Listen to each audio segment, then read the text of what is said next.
السلام عليكم ورحمة الله وبركاته. أهلا بكم جميعا. فيديو جديد من فيديوهات كروشيه من الصفر، هنتعلم فيه مع بعض التزايد والتناقص في الغرز. القطعة دي هتكون موجودة معانا النهاردة، شرحناها في الفيديو اللي فات غرزة العمود بلفة، كملنا عليها غرزة العمود بلفتين وبثلاث لفات. هنشرح عليها النهاردة التزايد. هنعمل دلوقتي التزايد في العمود بلفة، وهنرجع نفك ونشرح التزايد في النص عمود، وكذلك التزايد في الحشو على نفس القطعة، لمجرد بس ان انا اوصل معلومة ازاي هتزايد في النص وفي الحشو في العمود بلفة. تاني هنبتدي ننفذ على قطعة العمود بلفة دي التزايد والتناقص في غرزة العمود بلفة. امتى بيطلب مني تزايد او تناقص؟ احيانا في باترونات، في شغل الطاقية، لما نيجي ان شاء الله نشتغل كروشيه دايرة ونشرحه مع بعض، في استخدم كتير جدا التناقص والتزايد في كل الغرز، سواء حشو او نص عمود او عمود بلفة لباقي الغرز. التناقص والتزايد برضو بيكون موجود، هو اللي بيرسم لي شكل الموجة، بيكون موجود في غرزة الموجة بمشتقاتها بقى، سواء بحشو او بعمود او بنص عمود، هو اللي بيرسم لي شكل الموجة. فاستخداماته كتير جدا ومهم جدا ان انا اعرف بعمله ازاي. هنقول بسم الله ونبتدي. دي قطعة عمود بلفة، هنتعلم دلوقتي مع بعض التزايد. دي غرزة عمود، هرتفع سلسلتين وهلف الشغل، وقلنا اخر غرزة عندي اشتغلتها في السطر السابق اهي، وبعدين ارتفاع السلسلتين اهو، بعلمها واشوفها كويس جدا. هي اول غرزة هبتدي فيها السطر ده، هلف الخيط على الابرة وهدخل في الغرزة تحت حرفين الفي اهو، شوفوا اهو، هلف واخرج 3 حلقات على الابرة، هلف واخرج من 2 وهلف واخرج من 2. عفوا على الصوت الموجود ده. طيب ده تزايد في نفس المكان، هدخل تاني، مش هدخل بقى في اللي عليه الدور، لا، هو انا عندي مطلوب تزايد في الغرزة الاولى، يبقى هدخل تاني في نفس المكان وهشتغل عمود بلفة عادي خالص زي ما بنشتغل اهو. شوفوا عمودين في نفس الغرزة. تاني اللي عليها الدور دي هعمل فيها تزايد، هدخل هلف اخرج، اطلع من حلقتين، اطلع من حلقتين، تزايد فيها برضو اهو، اوسع، هلف، هدخل تاني في نفس المكان، هلف واخرج من 2، هلف واخرج من 2. شوفوا الشكل، الشغل بيوسع ليه؟ لما بكون بعمل الدايرة برضو علشان اوصل للدايرة او اساس شغل الطاقية، بعمل تزايد. تزايد هو اللي بيديني الراوند ده، وهنشرح ان شاء الله كروشيه دايرة مع بعض اهو. هيبتدي الشغل يوسع تاني اهو، ادي عمود بلفة، تزايد في الغرزة يعني عمود تاني في نفس المكان، ادخل اخرج 3 حلقات، هطلع من 2 وهطلع من 2 وهكذا. بدرب نفسي على التزايد في الغرز.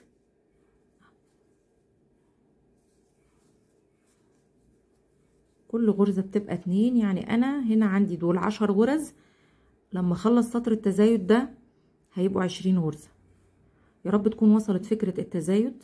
طبعا مفيش حاجة بيكون فيها التزايد باستمرار كده، غير بقى لو حاجة عايزة فيها كورنيش من الطرف زي مفرش او كده، ممكن استخدمه فيه، بتكون الخيوط رفيعة، بيبقى رخو شوية، فبستخدمه في ان انا مثلا اعمل اللي هي المروحة، الاطار، البورد بتاع الشغل.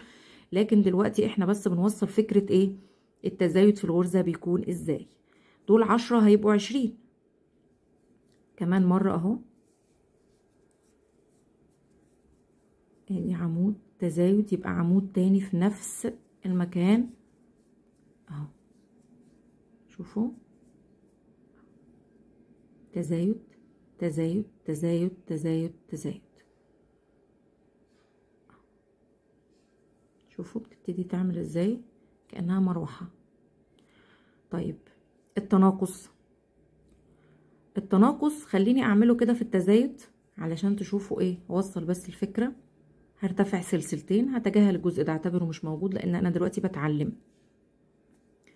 التناقص ازاي؟ هرفع سلسلتين وهلف الشغل. التناقص يعني بعمل 2 غرزتين هخليهم غرزة واحدة، يعني بدخل في الغرزة دي اللي عليها الدور واسحب واخرج، بقى فيه 3 على الابرة. هسحب وكأني هعمل عمود بس مش هكمله. بمعنى ايه؟ سحبت هخرج من حلقتين وبس، هقف مش هكمل. هلف وادخل في الغرزة اللي بعدها اهو تحت حرف الفي عادي خالص، شغل عمود عادي. هلف واخرج، هتجاهل دول، ده كأنه عمود عادي. هلف واخرج من 2، شوفوا اتبقى عندي 3 هخرج منهم كلهم. ده كده التناقص في غرزة العمود بلفة. بقوا عندي ايه؟ هنا كانوا غرزتين عمود اهو، هنا بقوا ايه؟ غرزة واحدة اللي هي دي حرف الفي ده، بقوا غرزة. تاني اللي عليها الدور اهو عمود مش هكمله، هلف وادخل تاني هخرج كأنه عمود وهسحب من 2 زي ما عملت في الأولى ومش هكمله، وهلف واخرج من 3 مع بعض اهو.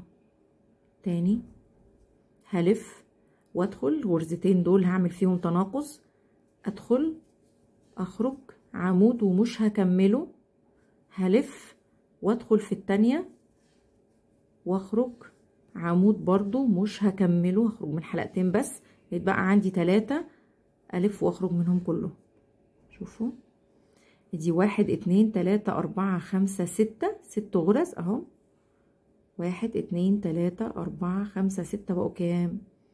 1 2 3 ده غرز الارتفاع دي مش بحسبها طبعا، دي اول في اهي 1 بقوا كام؟ 1 2 3. تاني تناقص اهو غرزتين اللي عليهم الدور اهو عمود مش هكمله، الف واخرج الغرزة اللي بعدها على طول عمود ومش هكمله، اخرج من حلقتين بس.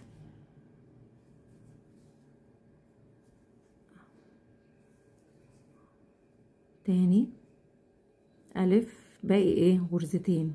وقلنا لو بننسى الغرزة النايمة دي كمبتدئين الاحسن ان انتي تعلميها بماركر. لو رجعتي وقلنا خلاص حفظنا بقى شكل الغرز، بنعرف ان دي خلاص غرزة، دي عمود ودي عمود، دي اول غرزة وتاني غرزة اللي هي غرزة دي وغرزة دي، تمام. او اعلمها بماركر اسهل كتير. ادخل عمود مش هكمله والغرزة اللي بعدها اهي، اخرج عمود ومش هكمله، يتبقى 3 هلف واخرج منهم 2 3 عفوا. بصوا استنوا سلسلة كده عشان الشغل ما يوسع. شوفوا عملت ايه هنا، شوفوا القطعة بدأت تلم ازاي، كانت هنا بدأت توسع، هنا بدأت تلم تاني علشان هنا عملت تزايد وهنا عملت تناقص. طيب باخد بالي من حاجة، خليني افك كده غرزتين تناقص دول. باخد بالي من تناقص من انه الغرز دي مش عايزاها كبيرة. بمعنى ايه؟ يعني وانا بشتغل اقفل ايدي شوية في التناقص. ازاي؟ هدخل هنا وهسحب من 2، شوفوا اهو دي مش عايزاها توسع، لما اروح للتانية واخدها مع دي عشان اعمل تناقص وارد ان دي توسع مني، فمش بتبقى كويسة او مش صح في الشغل. مش غلط ولكن مش صح انه عايزة شغل بقى متقن وغرز مظبوطة، لا اخد بالي من دي عشان ما توسعش مني، ده اللي انا بقول عليه. لفيت اهو، هدخل الغرزة اللي عليها الدور والف واخرج، اخرج من 2، شوفوا هي بتوسع شوية فانا اخد بالي منها اهي، مش عايزاها بقى اكبر من كده، عايزاها بحجم الغرزة العادي اللي هو كان عندي اصلا هنا، مش عايزاها تكبر عنهم. تمام كده التناقص والتزايد في غرزة العمود بلفة اهو. عملنا تزايد كام واحدة؟ 1 2 3 4 5 5 تزايد، يعني دول كانوا 5 هنا بقوا 10. وشوفوا بيدي وسع في الشكل ازاي، لانه اهو تضاعف في الغرز. بعد كده اتلم بقى هنا بقوا كام؟ شوفوا 1 2 3 4 5، ال10 رجعوا تاني 5 عشان عملت تناقص في كل غرزتين. هنتعلم دلوقتي مع بعض على نفس القطعة اللي بغرزة العمود بلفة، هنكمل عليها سطر نص عمود علشان نشوف التزايد في غرزة النص عمود والتناقص في غرزة النص عمود. خلينا نعمل سطر نص عمود، وبرضو نفتكر انا برتفع للنص عمود بسلسلة واحدة والف الشغل. اخر غرزة اهي اللي هي اول غرزة في السطر التالي، دي اخر غرزة، الف الشغل اهو، وهدخل هنا غرزة نص عمود. بعملها ازاي؟ بلف وبدخل تحت حرفين الفي. شغلي كمبتدئة لسه بتعلم كله في حرفين الفي العادي. بعد كده بقى في باترونات او شغل بيتطلب ان انا اشتغل في الحرف ده اللي ورا، بشتغل في من ورا خالص في اللي هي كده بريد او غيره. لكن انا في العادي دلوقتي هشتغل ايه؟ تحت حرفين الفي. ادي اول غرزة نص عمود، بلف وبخرج من التلاتة مع بعض. تاني بلف الخيط على الابرة، هدخل هلف واسحب، بقى 3 الف واسحب منهم كلهم. تاني الغرزة اللي عليها الدور نص عمود، لفة وادخل واخرج، اخرج من التلاتة مع بعض، الف وادخل، الف واخرج، بقى في 3 اخرج منهم مع بعض. كمل السطر نص عمود ونكمل. وصلت لاخر غرزة نص عمود في السطر، هرتفع سلسلة علشان دلوقتي هنشوف التزايد في غرزة النص عمود ازاي. هلف الشغل، هلف كأني هشتغل نص عمود عادي، هشتغل نص عمود في نفس الغرزة مرتين. يعني ادي اول نص عمود تزايد في النص عمود، هعمل تاني نص عمود في نفس الغرزة اهو، تاني اهو في نفس الغرزة، تاني نص عمود، تاني اهو. شوفوا نصين نصين، غرزتين غرزتين، غرزتين في غرزة، غرزتين في غرزة. الغرزة اللي عليها الدور اهو، لف واخرج 3 حلقات، اخرج منهم مرة واحدة، تزايد غرزة كمان في نفس المكان، هدخل هلف واخرج، عندي 3 هلف واخرج منهم كلهم، وهكذا. ده التزايد في النص عمود في نفس الغرزة. هشتغل مرتين نص عمود اهو في نفس المكان، غرزتين نص عمود اهو، اخرج من التلاتة، تاني اخرج من التلاتة كده. ده التزايد في غرزة النص عمود. فكيت جزء التزايد، وزي ما قلت لكم بنبقى عايزين نستخدم خيط مش رديء، خيط كويس، علشان لما افكه كله بيبقى معرج شويه، ولكن بستخدمه عادي ولكن مش مفتل. شوفوا ولا يتعقد فاضطر افك فيهدر معايا وكده، لا، خيط زي ما هو اهو اشتغل بيه عادي. هنشتغل دلوقتي ايه بقى؟ التناقص. انا تمام اهو مرتفعه سلسله، هلف الشغل. التناقص يعني الغرزتين هيبقوا غرزه واحده. لفيت لفه على الابره، ادخل في الغرزه اللي عليها الدور، اسحب، ده نص عمود مش هعمله، مش هكمله، هلف وادخل في الغرزة اللي عليها الدور واخرج، واخرج من كل الحلقات دي اهو. تاني الغرزتين اللي عليهم الدور اهو، ادخل واخرج والف، ادخل في اللي عليها الدور تاني 5 حلقات على الابرة، اخرج منهم كلهم.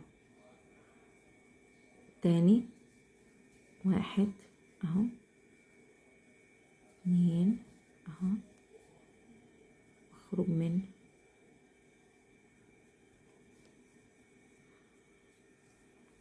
شوفوا لازم احكم. لو انا حتى هعد احكم بغرزة كده، لو انا هحكم عشان اعد خلاص برجع افكها تاني واجيبها كده واكمل السطر التناقص، الف واخرج، الف وادخل تاني غرزة نص عمود تناقص اهو، اخرج من كله تاني. طبعا مفيش شغل هيبقى فيه التناقص ده كله ورا بعضه، بالذات في النص عمود، ولكن بنتدرب على ازاي تناقص. باخد بالي قلنا دايما في التناقص ان انا ايه اهو ايدي الغرزة ما توسعش، تبقى لحد ما. شوفوا شكل الغرز العادي اللي هو في باقي الشغل اهو، الشغل بيلم بقى. شوفوا ساعات بكون عاملة مثلا ايس كاب بقى اللي هو القطعة المستطيلة، واجي في الاخر اقفلها، بنقفلها بنص عمود بس مش بيبقى تكرار مباشر ورا بعضه كده، ساعات تبقى واحدة وواحدة. هنشوف ده مع بعض واحنا بنشتغلهم يعني، ولكن هو ده فكرة التناقص في غرزة النص عمود. دلوقتي هنتعلم غرزة الحشو، التزايد والتناقص فيها على نفس قطعة العمود بلفة. خلونا نعمل مع بعض سطر من غرزة الحشو. هرتفع سلسلة، هلف الشغل، اول غرزة عليها الدور حشو اهو، تاني غرزة حشو حشو، سهل خلاص. بدخل على طول من غير ما بلف ولا حاجة، واخرج بحلقتين، الف واخرج منهم تاني، ادخل هلف واخرج واخرج من حلقتين، اللي بعده كمان ادخل اسحب الاقي حلقتين، الف واخرج منهم الاتنين اهو. من اكتر الغرز اللي بحبها غرزة الحشو الحقيقة، النص عمود. ولكن غرزة العمود بتشكل طبعا يعني اكتر الغرز استخداما اصلا، بالذات في رسوم الباترونات. تمام، هرتفع سلسلة واحدة وهلف الشغل ونشوف التناقص ازاي في غرزة الحشو. ارتفعت سلسلة، لفيت الشغل، اول غرزة في السطر اللي انا هشتغله هي اخر غرزة في السطر السابق. هدخل عادي غرزة حشو عادي خالص اهي، التزايد، اعمل واحدة كمان في نفس المكان كده، 2 غرزة حشو في نفس الغرزة، تاني حشو، كمان تاني حشو في نفس الغرزة، بعدين حشو اهو في نفس المكان تاني، ده تزايد الحشو اهو، كل غرزتين في غرزة، في كل غرزة بشتغل 2 اهو عن قريب. ادي اول واحدة حشو في نفس المكان تاني حشو. خلينا نكمل باقي السطر بالتناقص في غرزة الحشو. ازاي؟ غرزتين بيبقوا غرزة، خلاص عرفنا ان التناقص في اي غرزة غرزتين بيبقوا غرزة اهو. ادخل في الغرزة واسحب وكأني هشتغل حشو بس مش هشتغله، ادخل في اللي بعدها، امسكهم كويس على الابرة وادخل في اللي بعدها واسحب، يتبقى عندي 3 الحشو بخرج منهم كلهم. ادي غرزتين اصبحوا اهو غرزة واحدة. تاني الغرزة اللي عليها الدور حشو اهو، مش هكمله، ادخل في الغرزة التالية على طول اهو اهي، والف واخرج منهم كلهم عشان ده تناقص حشو. تاني تناقص اللي عليه الدور اخر غرزتين اهو، الف واخرج اللي عليها الدور اللي هي نايمة شوية اهي، الف واخرج منهم كلهم، اقفل بس بسلسلة. لو تلاحظوا هنا بعد ما اشتغلنا سطر الحشو العادي وبعديه السطر جزء فيه كان بالتزايد وجزء فيه كان بالتناقص، انه زي التزايد بيوسع الشغل زي ما قلنا برضو في الغرز اللي قبل كده، والتناقص بيلم الشغل. هنشوف دلوقتي على القطعة دي ازاي اوصل الخيط لو قابلتني مثلا عقدة وانا بشتغل ومش عارفة اوصل، ازاي مثلا هغير الالوان في الشغل. خلينا نشوف مع بعض. يعني مثلا انا هنا هقص اهو،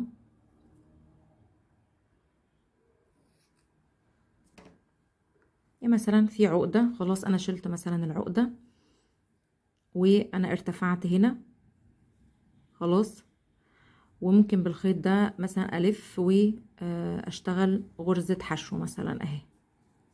طيب الخيط خلاص قصير، هوصله اهو، اجيب الخيط التاني في ايدي اللي انا هوصله واسيب برضو مسافة مناسبة، والخيط اللي اتقطع خلاص اهو، خلاص ده هعمله كده ورا كده اهو، وهجيب الجديد، انا ماسكه ده بصبعي اهو، وهجيب الجديد تمام، وهمسك بقى ده كله كده مع بعضه، هدخل في الغرزه اللي عليها الدور واسحب ايه الجديد اهو. شوفوا دي هوت شويه، هتظبط دلوقتي. اشتغل اهي غرزه حشو تمام. بعدين احط الخيط كده قدامي وهعمل عقده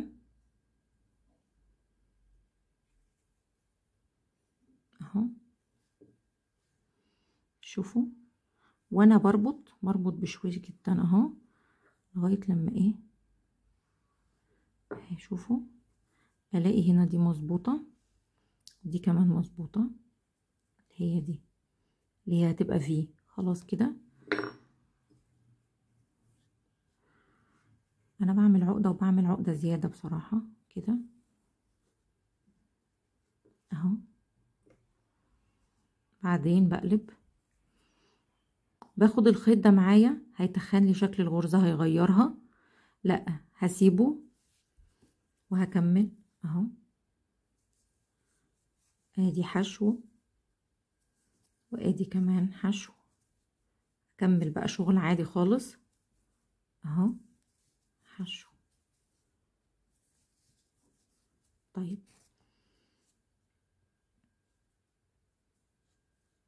هعمل ايه بقى في دول؟ شايفين مش بارزه قوي العقده اهي، ماشيه مع الشغل. الخيط ده بقى هشطبه ازاي؟ بإبرة التنظيف هدخله بين الغرز.